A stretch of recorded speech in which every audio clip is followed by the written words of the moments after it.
because there is going to be a tough stance even from Trump, because he's going to push this in order to gain leverage on Russia. Absolutely. If he has this any is leverage, talks. and he would like to have that leverage not just on Russia, but possibly on India as well. But Dr. Asif, then do you share Professor Anuradha's opinion, what she said, that India at some level is being targeted here? And what do you see could be the possible options, if at all there are any on the table? Well, I think India is going to be having to renegotiate more like a preferential kind of a sanction, so that it does not completely affect only the oil trade.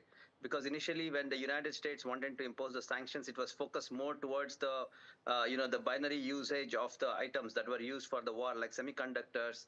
There was a high priority list that they had, compiled, and said the sanctions would be only against them for India. I mean, and we had abided by that. Semiconductors, machine tools, integrated circuits, and all such items that would be used for the war against Ukraine. However, now this whole thing about sanction against the oil, and if you see it has touched $80 after touching $81 today, the per barrel price. So it is going to be a lot of interest to the global players who are trading into oil, and I believe that it is going to touch $85 in the next few days. Okay, that's not a very positive scenario, because $85 if the oil goes, if the rupee has a certain downward pressure right now, it just makes our oil purchase more expensive. Professor Anuradha, but there's one more thing that, the US Treasury Secretary Janet Yellen, she wanted to put a cap of $60 per barrel. Yeah. So the Russians could negotiate, and instead of buying, right now American oil is $71 a barrel. If they push their prices down and adhere to the cap, then maybe they could do it. But there are a lot of complex negotiations involved in this now for India and for Russia and for the rest. Which brings me to ask you that as things stand right now, Trump 2.0 presidency starts in just about a week's time. Is there a way to be able to, New Delhi's options in terms of being able to reach out to the Trump administration to talk about these sanctions, the kind of impact they could have? Because, this is not just about the oil trade, right? This has a larger messaging there, right? And how can New Delhi sort of reach out to Trump 2.0 and ensure that it doesn't have the impact in terms of the overall relationship? Yeah, is that to me? Okay, yeah, that's to you. Trump, he is a very transactional but somewhat irrational, unpredictable kind of person. But he has, even in his last long interview and press conference, said he wants to end the war in between Ukraine and Russia, and that would mean maybe easing some sanctions. So, of course, Russia will push for that. They're also interested, and India doesn't want to be touched with these secondary sanctions. It will be good for all these economies, including the American economies, if they turn down the sanctions to some extent, but they will not do so until they get what they show as a victory, some kind of victory in this war. But exactly. I expect, negotiations to exactly. start Dr. pretty Asif, soon. quick closing comments on specifically in terms of options for New Delhi? Well, now I believe that our stand has to be a little more realigned, because now, especially when our foreign minister goes to to the swearing in the next 4 days, I'm sure they are going to be taking a call, and he will have some good news that will be very good to our ears. All right, let's leave it there. Thank you so much, both of you, for taking out the time speaking to me on a very important geo-economic, geopolitical issue as far as crude oil is concerned. Well, viewers, on this issue, bottom line really is that this is not just about oil economics. This is not just about trade. This is about leverage. Leverage that US wants to have on Russia and on the US. As far as this trade for oil is concerned, there will be scope for maneuvering, because guess what? Sanctions don't just depend upon how they are announced. They all depend upon how they are actually implemented. How they are executed is how you judge their efficiency. So there is a fair chance that there could be some opportunities for loopholes for being able to work around these fresh sanctions. But it's the leverage that Donald Trump would really seek, because he's been saying all along he wants to end this war. And the only way he can end this war is through economic leverage that he's seeking. And it's not just on Russia, he's wanting economic leverage on almost the entire world. All right, on that note, we slip into a very short break. We come back on the other side, talk more about, well, the Quad foreign ministers meeting that could be on the sidelines of Donald Trump's inauguration next week. Stay with us. We come back with that story and lots more.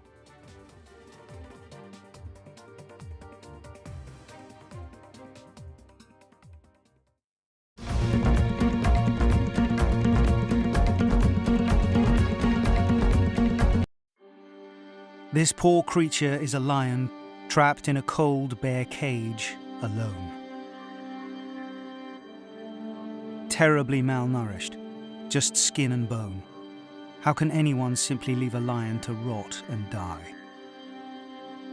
Right now, there are thousands of big cats suffering the same torment, languishing in cruel cages, neglected, abandoned, left to die. Will you help Four Paws free big cats suffering around the world right now? Please call 0800 035 7798, text RESCUE to 70544, or go online and give just £3 a month. Help Four Paws cut the bars and rescue these cats from their prisons. Help us take them to our sanctuaries where they can begin to recover. You'll be setting big cats free from pain and protecting them from cruelty, letting them see the blue sky above and breathe the clean, fresh air of freedom for the first time. But they are the lucky ones. Please call 0800 035 7798, text RESCUE to 70544 to give £3 a month via your mobile phone. Because if no one cuts the bars and frees these big cats, they will die trapped and alone. Health isn't someday in the future, it's now. It's same-day GP appointments, physio without GP referrals, cancer testing, scans and diagnosis fast. Questions for an expert at any hour about anything. Routine dental checkups every year for brighter smiles. Support that lasts for as long as it takes. Feeling your best every day starts today. Call or go online now for your quote. Hello. How was Iceland? It was good, I guess. Had a few issues here and there. Didn't you check Brighton? No, the sun wasn't bright at all. Iceland, you know.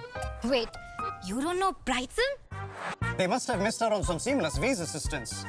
Plus extra baggage allowance and 24/7 customer support. I mean, there's a reason they're rated excellent on Trustpilot. Brighton Travel, making travel brighter. From interesting tech startups to industry-leading companies, politics, sports, culture, curry, cricket. Oh, there's so much to talk about. Like me, if you too thrive on interesting conversations, this is a show you cannot miss. Watch this space to know more about all matters and all people that make Britain what it is today. Out of Britain, with me, Radhika Iyer.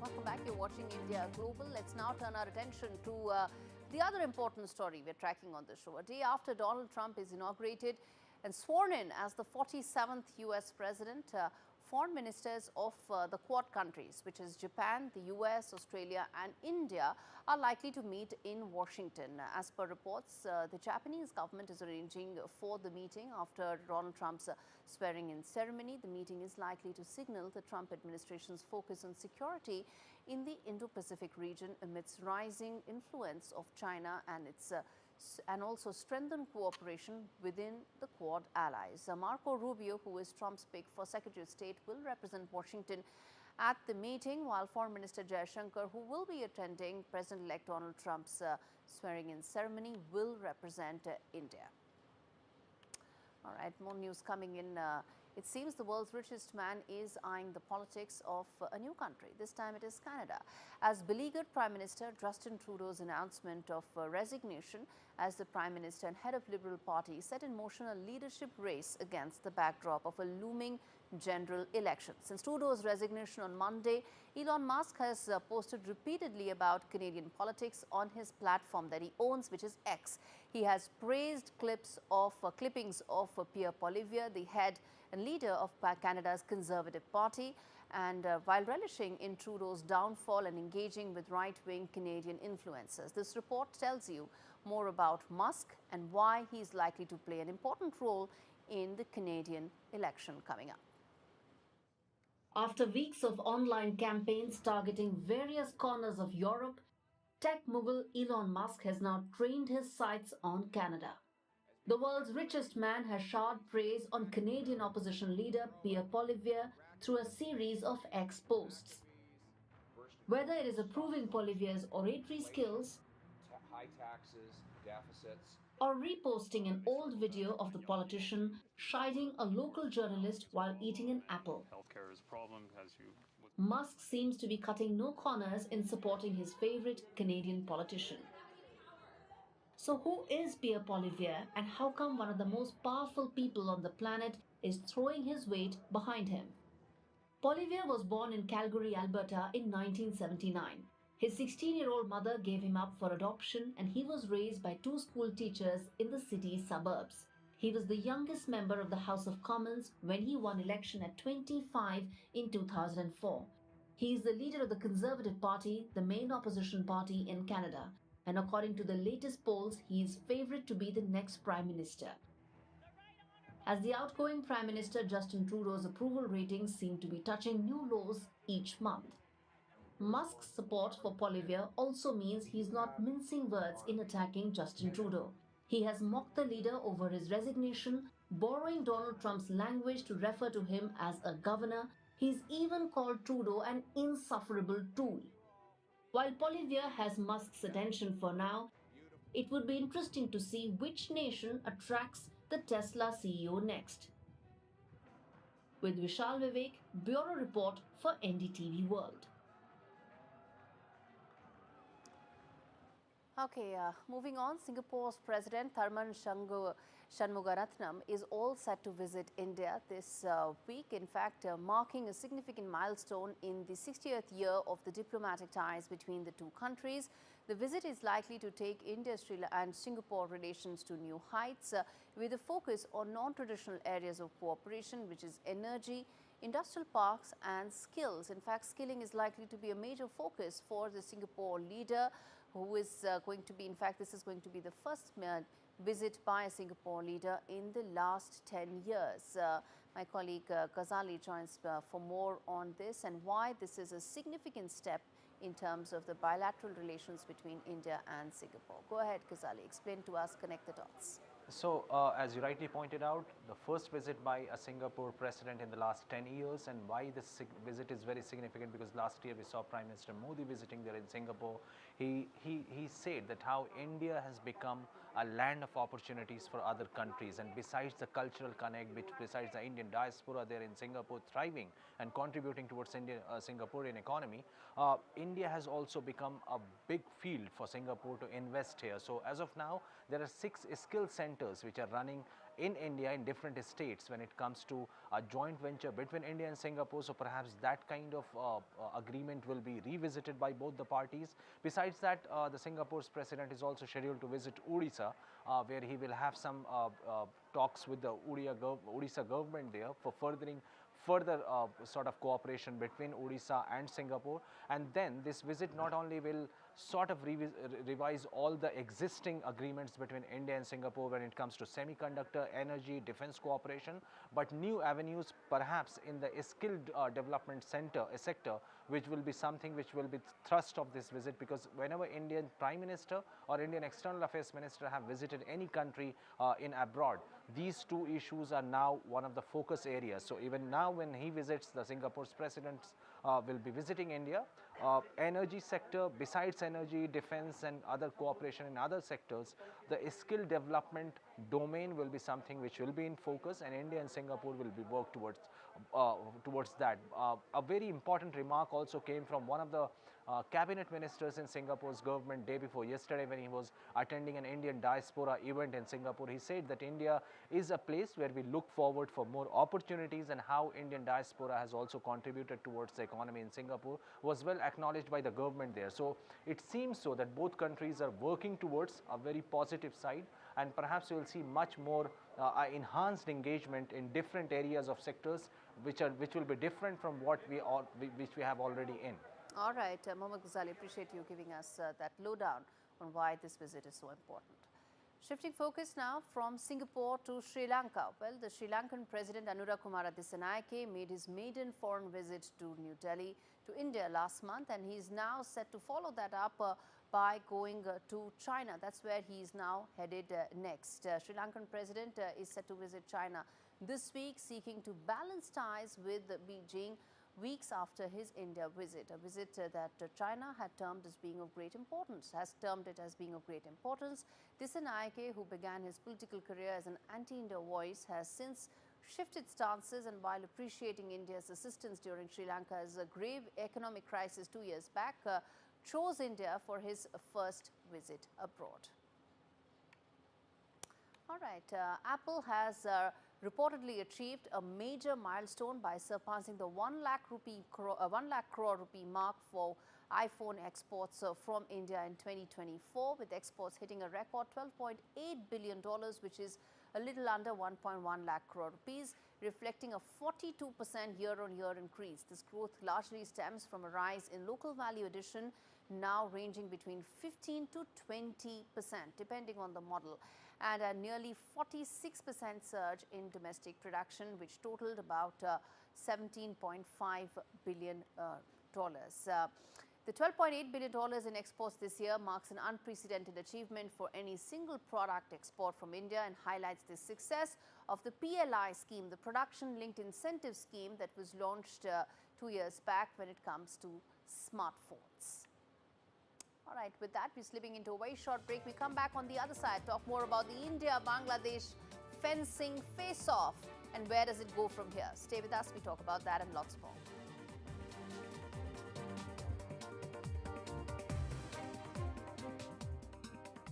Joining us today is somebody whose journey in Indian cinema is almost parallel to independent India's journey. Almost 7-8 decades that she has acted, directed, censored Indian cinema. She has been a vital part, a vital cog of India's journey through all these 7-8 decades. Asha Parekh, welcome to NDTV. Hello. Thank you very much for joining us. Asha ji, you were part of the golden era of Indian cinema, worked with the best filmmakers, iconic actors. How do you look at your own journey? Well, it's been a very long journey, and I enjoyed being where I was, and the adulation of the fans was really very great, and I enjoyed it. And more than the enjoyment, you contributed immensely to the growth of Indian cinema through, the years that it was actually growing up. Yeah, it was a golden era, I would say, and we had lovely music, we had lovely lyrics, very good directors, very good cameramen. Not that we don't have them now, but at that time it was a different thing altogether. And 1960s and 1970s, there was a lot of larger than life, depiction in cinema. How did you see the transition? I mean, your own journey and the transition of Indian cinema. Well, the films which I did were happy-go-lucky cinema. Like you. Yes, and the transition which has taken place has been good, I think so. We are coming out with more realistic films, and sometimes the films are not good because they don't have a good story, a good script. That's what I feel. In our times, the dialogues were very beautiful. I remember मैं तुलसी तेरे आंगन की. Dr. Saab had written such fabulous dialogues that I think it was one of the best films of my life. And Kati Patang? Yes, Kati Patang also. That was Gulshan Nanda's story. And it was a little bit of a shift from my glamour image into doing some serious roles. And then breaking of taboos, you know. You were depicting a subject which was very taboo during those days. Yes. So, you know, from being this glam queen to those kind of roles, I mean, how...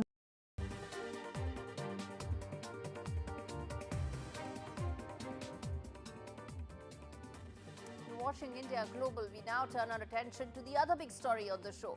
In a tit-for-tat move, the Indian Foreign Ministry today summoned Nural Islam, Deputy High Commissioner of Bangladesh, to India to discuss the escalating tensions between New Delhi and Dhaka. This comes after the Bangladeshi Ministry of Foreign Affairs summoned the Indian High Commissioner Pranay Verma following allegations that India was attempting to construct fences at 5 specific locations along the over 4,100-kilometer Indo-Bangladesh border. Listen in first to what the Indian Army Chief General Dwivedi had to say on this entire issue. We come back and talk more about its ramifications. Bangladesh is strategically important to us. We are the neighbors. We have to live together, understand each other, and any kind of animosity is not in each other's interest. As of today, firstly, there is no vulnerability from any side. I am in touch with the chief of Bangladesh during the time of when this changeover took place. I was in constant touch with him, and even thereafter, in November 24, we had a video conference also. As far as the military cooperation is concerned, is again going up in the same way. All right, let's get in Mohammad Ghazali to talk to us and really explain what this entire face-off is all about. Yesterday, our High Commissioner was summoned by Bangladesh. Today, we have summoned the Deputy High Commissioner because who is this highest ranking official here in India from Bangladesh's side. He has been summoned. Talk to us about what really this row is all about. How is it escalated to become a diplomatic issue between the two countries? See, Gaurie, in the last few weeks, there have reports which have emerged from Bengal, from other districts, from other states in India, which share border, the land border with Bangladesh, and there have been reports that how infiltration attempts have been made from the Bangladeshi infiltrators, and Indian border security forces have tried to thwart that, to stop it. And that is when there have been reports of skirmishes from the Bangladeshi people, between Bangladeshi people and the BSF forces, and that is what the Bangladeshi government has been objecting to. What they say is that India is trying to erect fences or 5 checkpoints at 5 different locations across the land border, and that is what Bangladesh believes is against the land agreement between the two countries. And that is why yesterday Pranay Verma, the Indian High Commissioner in Dhaka, was summoned. He was also conveyed by the Bangladeshi Foreign Secretary that India should not be escalating the situation near the border, because one Bangladeshi citizen have been reportedly killed in a crossfire between BSF and the infiltrators. So whether the person who was killed in that shootout was a Bangladeshi citizen is confirmed, but whether he was an infiltrator or not, there has been no confirmation or a word from the Bangladeshi side about it. And that is why, as you rightly pointed out, in a bit to de-escalate the situation, that is why the Indian Foreign Ministry today invited or sort of summoned the Bangladeshi Deputy High Commissioner Mr. Nural Islam to convey that India is not in any ways trying to escalate the situation. Rather, India is very much in favor of sort of toning down whatever the tensions been going around between the two countries. That is why Foreign Secretary Mr. Vikram Misri visited Bangladesh last year there and met Mr. Yunus, spoke about the atrocities against the minorities. And both sides have acknowledged the fact that despite these ongoing stress between the two countries, ongoing tension over the issue of atrocities against the minorities or the ISKCON priest Mr. Chinmoy Das, the usual business, the usual diplomatic activities between both the countries should continue. And this exercise of summoning the Indian High Commissioner there in Dhaka, or India summoning the Deputy High Commissioner of Bangladesh in New Delhi today, is part of that larger exercise, which doesn't show that the relations between the two countries are very strained because the trade is going on between the two countries as usual, and both India and Bangladesh have hinted it, we can confirm so, that the relations will be moving towards a positive side. They want to continue with the healthy relations, but meanwhile India has also stressed the fact that they also want Bangladesh to address these key issues which impacts India as well. Exactly. All right, Mohammad Ghazali, appreciate you taking out the time to tell us more on that issue. Let's now get in Ashok Sajjanar, former diplomat, on this issue. But before that, let's quickly tell our viewers the key questions that we are putting forth in this fencing face-off, as we call it, with regard to India-Bangladesh ties. The first key question that we are asking today on the show is that will fencing row escalate into a full-blown diplomatic crisis? The reason why I ask this is because the relationship between the two countries is at a very delicate moment, and one single issue could become a major crisis. Is that fencing face-off likely to be reaching that? That's a question I'm going to pose to the panelists. The second key question is, will border agencies DG level talks try and ease tensions? Remember, there is the BSF and there is the border Bangladesh border force. Will the two of them, the DG level talks, try and address some of these tensions and ensure that calm prevails and the situation doesn't escalate further? That's the second key question. And the third important question that I'll be putting to the panelists is, what's really behind the objection? What's really the whole issue all about? What is the 1970 accord, the 1974 accord that Bangladesh has been citing again and again, by which it says you cannot go about citing, why you cannot go about fencing the border? Why is it that the BSF says that we are well within our rights to do so? What's this whole issue really all about? Let's get in Ambassador Sajjanar as well as Major Karim to be really decoding these two things for us. Gentlemen, thanks much for taking out the time, joining me on India Global. Ambassador Sajjanar, let me start with you, sir. The relationship between India and Bangladesh is at a delicate moment, and the fencing issue is clearly becoming a crisis right now for both sides. There is a lack of goodwill, there's a lack of trust. How do you see this particular issue now being resolved between the two sides? I think the issue has to be resolved through dialogue, through talks, and it has to be resolved through maturity.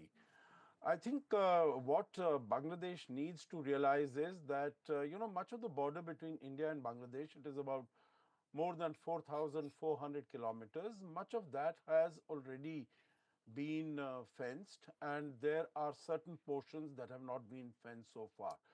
So it is not as if this fencing is taking place all of a sudden. There has been an agreement between the two sides. In any case, the fencing is taking place on the Indian side. So I don't think that there is any cause for Bangladesh to, to raise this issue. The second aspect is that I think Bangladesh needs to realize India has been following its approach in a very calibrated manner. It doesn't want to provoke the issue. It doesn't want to escalate the matter. And that is why your correspondent Gaurie also said that our foreign secretary had gone there, met Dr. Mohammed Yunus, and made it very clear that India wants positive, friendly, warm, cooperative, collaborative, cordial relations with Bangladesh. And India is not doing anything of to provoke Bangladesh in any manner. Absolutely. For Bangladesh to summon the Indian High Commissioner and make this very out strong in public, step. It's a very strong step. I think it's a very strong step. It is playing to the domestic audience. I think that is what the matter is. Hold your thought there, sir. Hold your thought. Let me ask that to Major Razaul Karim. That is this about posturing to the domestic constituency, essentially? Given the mood that Bangladesh is in right now, is this what the government is doing? Thank you. Actually, from India perspective, you might be right. I will not say you are wrong. But from Bangladesh perspective, if you think, the one, actually, sir, the one he was telling that the realization from Bangladesh end, at the side by side, yes, I do agree. Bangladesh should realize something, some matters. Again, India should also realize some matters. And about about the agreement, yes, there are some agreement between Bangladesh and Indian government, but that is during the previous regime. Now, let me give you a little bit background. Basically, I will not blame India for their any role right now, because so long the way our previous government, especially army regime, had been ignoring everything just to appease Indian, the then current or the current government, thereby the expectation for India from Bangladesh supposed to be very high. That might be right or wrong, might Major be Karim, good or bad for Bangladesh, but accordingly, why India should deny if they get something better from them? So the previous government, they have had been giving everything, Major but Karim, they have not been. I am giving you all time, and I'm going to give you all time. But I'm asking you one question. Yes. That you are saying it's Awami government, previous government, but agreements are signed between sovereign governments, right? Whoever's government it would be. What does it? Let me ask my question, sir. Let me ask my question, sir. Current government, I am we asking don't, you a question, sir, which but is we that don't- when sovereign don't governments approve that. sir, let me ask the question. Yes. Sovereign governments sign pacts so that irrespective of whichever government comes to power, the agreement has to pass the test of time, right? That's how all agreements, all pacts you need to around the know world that, are signed you need by to know. all governments. If we go back Please on note my that, point. then Please the note my point. premise of having any sovereign government sign any agreement gets lost. That is my You are question putting to you. questions, but you are not taking my answer. No, I'm asking. Now my question No, is finished. then I you give need you to all take the my time, answer. sir. You need to take my answer. Yeah. So why this revolution took place, the 5th August revolution, why it took place? You need to get answer.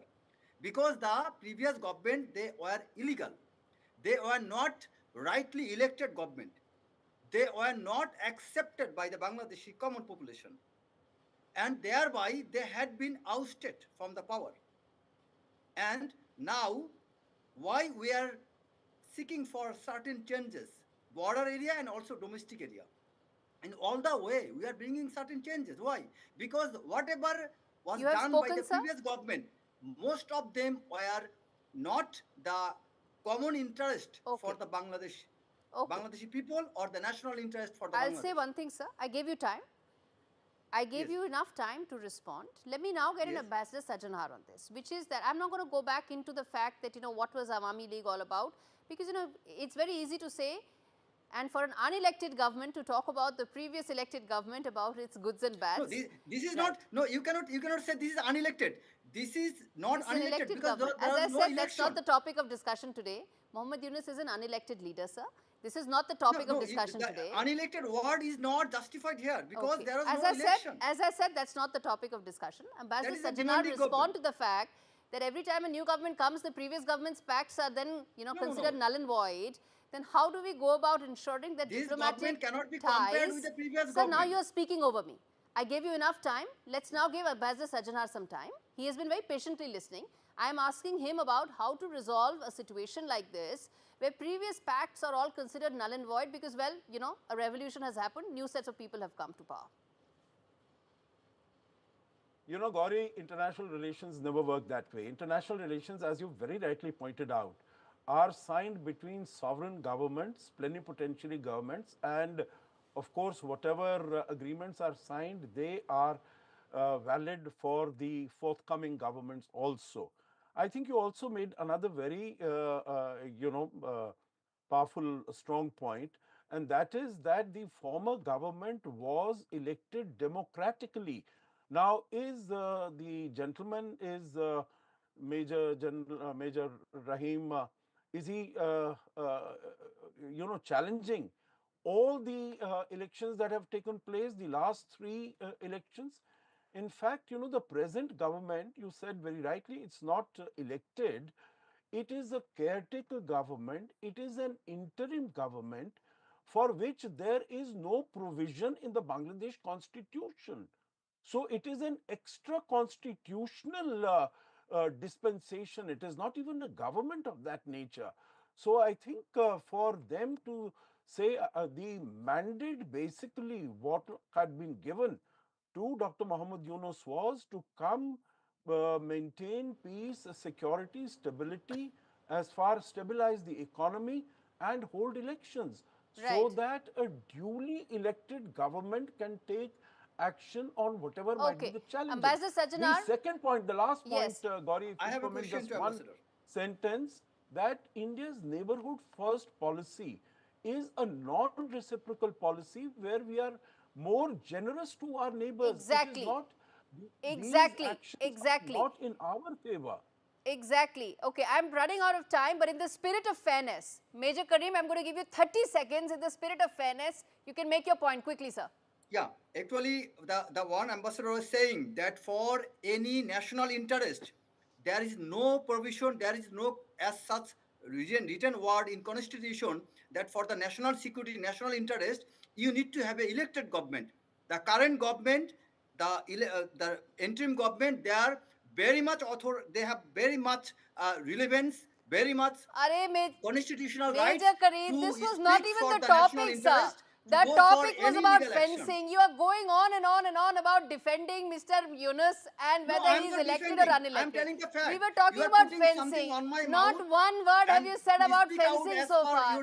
Not one word have you said that this was about that 1.2 kilometer area over which there's been so much of a hue and cry. Not one word have you said about why you think Bangladesh border is justified. That was given by Sheikh You're going Hasina. on and on and on justifying Mohammed Yunus. He says elections, but he never gives a time frame. As I said, I gave you more than what I thought time. I've been very fair to you. In fact, it's Ambassador Sajjanar who wanted to make points and I haven't given him time. But thank you so much, gentlemen, for joining me on India Global today.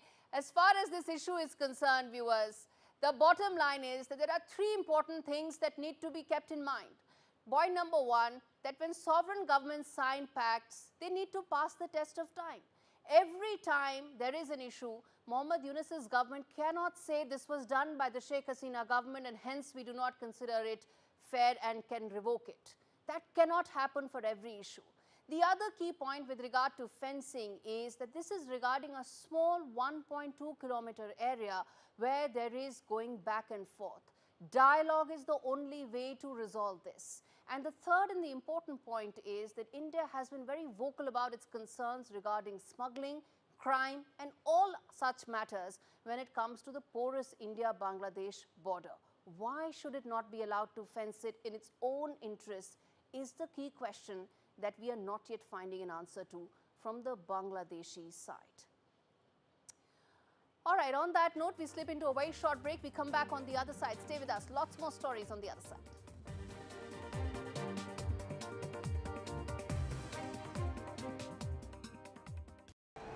If you're homeless, you're never safe. Tonight, too many young people like Kira will be at risk right here on our streets. But you could help a young person find safety and begin a new future by sponsoring a room at Centrepoint. It's more than a room. You get real support and training to help you get your life back on track. Please search Centrepoint Room online today or call 0808 281 8001 and be the turning point for a young person like Kira. Thank you. Now I'm retired, I can spend more time with my grandson. I'm proud of him and want to help any way I can. Which reminds me. Welcome to British Seniors, the UK's #1 rated provider of over 50s life insurance. Hi, I'd like a quick quote. No problem. We're proud to offer our seniors lifetime guarantee. With 100% of claims having been paid, we guarantee your premiums will never go up and that you'll speak to one of our specialists in the UK. Well, that's good to know. UK residents aged 50 to 80 are guaranteed to be accepted. Depending on your age, your loved ones can get a cash payout up to £10,000. And that money can help with my funeral costs or even be used as a gift. I'll do it. Plus, when you sign up, you'll receive a £135 gift card and free 24/7 GP advice and health services. Thanks, Mum, for everything. Be proud to protect your loved ones with British Seniors. To get a free quote today, call our UK team on 0800 158 552 or visit britishseniors.co.uk. Who doesn't love a good deal? Meal deals. Be rude not to deals. Seal deals? Or a bit of deal or no deal? We've got free-to-play deals with no deposit required. And up to £1,000 to be won every day. Get that good deal feeling only at Tombola. Our first year as a family flew by. And now, I want to make sure he'll be financially protected for all his birthdays to come. That's why I'm calling Smart Insurance. Hi, how can I help? Hi, I'd like a quick quote for family life insurance. OK, you can choose a benefit amount up to £750,000 depending on your age. That's great. If you're a UK resident aged 18 to 64, you can apply with just a few health and lifestyle questions. For £250,000 of cover, the price starts at just £14.77 a month. That's less than I thought. And could help my wife pay off the mortgage. And with our Smart Family Guarantee, you'll have peace of mind. That's good to know. You'll also receive a 100% advance in the event of terminal illness and 10% cashback on your first year's premiums. That's the Smart Cashback. Plus, you get your choice of a £125 gift card. Protect the life you've built the smart way. To get a free quote today, call our specialist UK team on 0808 141 5855 or visit smartinsurance.co.uk. Those kind of roles, I mean, how...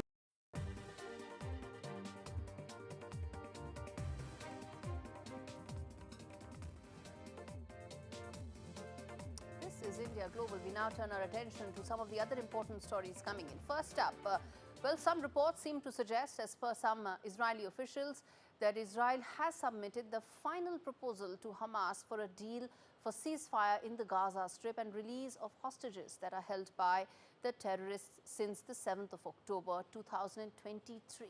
This comes as negotiators are racing against time to secure a deal before President Joe Biden leaves office and President-elect Donald Trump's tenure begins on 20th of January. For over a year, Israel and Hamas have been engaged in indirect talks that have been mediated by Egypt as well as Qatar and facilitated by the United States. On Sunday, Biden spoke to Israeli Prime Minister Benjamin Netanyahu, stressing on the immediate need of reaching a deal. While outgoing NSA Jake Sullivan said the deal was very, very close and yet far.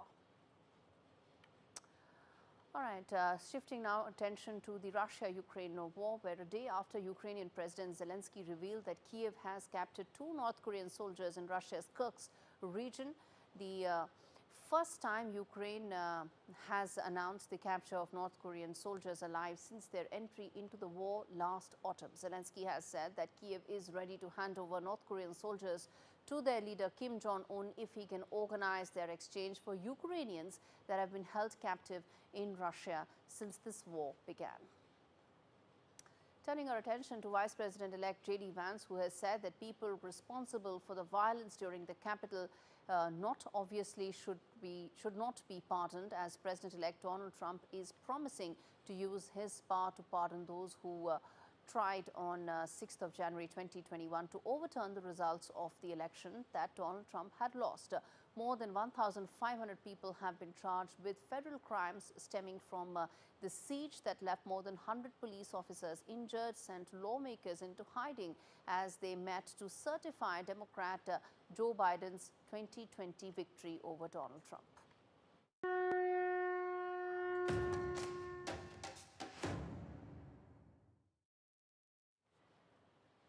All right, we now turn our attention to the 45-day-long Grand Maha Kumbh that has begun from today. It's considered to be the world's largest spiritual gathering. It's Posh Purnima today, and millions of devotees have gathered from today itself for the holy dip. Today is when the first dip was taken place. The Maha Kumbh is held once every 12 years, and this is in fact considered to be once, that is after 144 years. It is such an auspicious time, and millions of devotees are expected to visit Prayagraj in Uttar Pradesh over the next 40 days. The city has got a facelift, with walls of the city being adorned with paintings, drawings depicting different aspects of Hinduism in all its glory, in grandeur and color. Kumbh, which is the largest human congregation on the planet, draws visitors from across the world. And this time around, there's been a special focus to make those visiting India feel more welcome and experience the spirit of the Kumbh. Now, I have with me a group of tourists from Bulgaria. What brings you to the Kumbh? We are photographers from Bulgaria, and we are very excited to see your rituals and to feel, hopefully, this enlightenment that your saints have achieved. And we are really interested to see this ritual happening in front of our eyes. And we hope to feel some part of it also. And we are curious about your moksha. And are you planning to take the holy dip? Are you attempting it? Yes, it's very tempting, but we're not sure yet. Maybe if we have courage enough, we'll maybe try. Also, because the Kumbh is known for crowds, I think you have a very unique way of locating your group. And if I can show you these, these are the flags to, I guess, identify your groups, right? Yes, our guides, which are amazing, are leading us to not get lost in the crowd, because we found out that 500 million people are gathering here for 40 days. So we were a little bit afraid if we get lost. But for now, the organization and everything is perfect. And we don't feel lost, we feel safe, and really excited about your culture. And since you said you're photographers, are you happy with what you've been able to capture so far in terms of photographs? Yes, so we are amazed. Everyone here is so colorful, so expressive, so welcoming, and we are really happy to be here. Thank you so much for taking time out for NDTV. Please have a lovely trip and enjoy this Kumbh. Thank you very much. Namaste. Thank you. Thank you. It's the Maha Kumbh, which is getting millions of devotees, not just those from India, from around the world. And you heard that conversation that Saurav had with those Bulgarian tourists, photographers, devotees, and there are going to be millions of more from around the world. Let's get in Saurav live to talk more about what he's been experiencing so far. It's only day one, Saurav, but talk to us about the experience, the scale, the grandeur, and how it's like to really be in Sangam right now at the Maha Kumbh. Well, you know, it's overwhelming to say the least, because this is frankly the world's largest congregation, and we've had over 1 crore people just today take the holy dip on the first day of the Kumbh.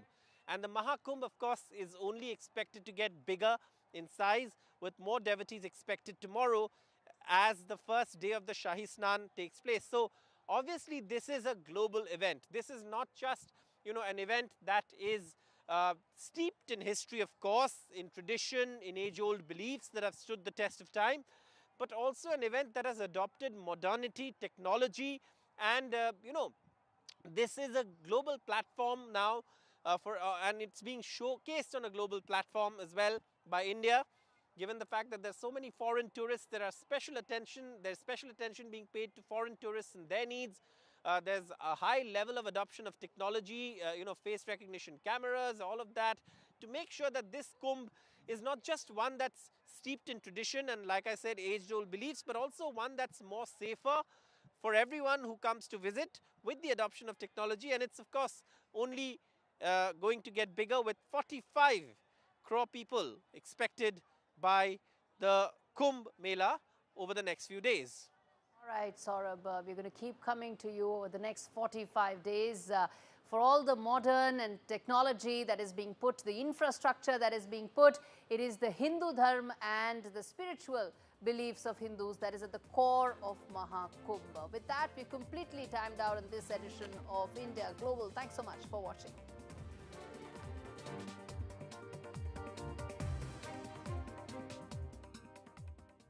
We all know animals have feelings. They depend on kindness, just like you and me.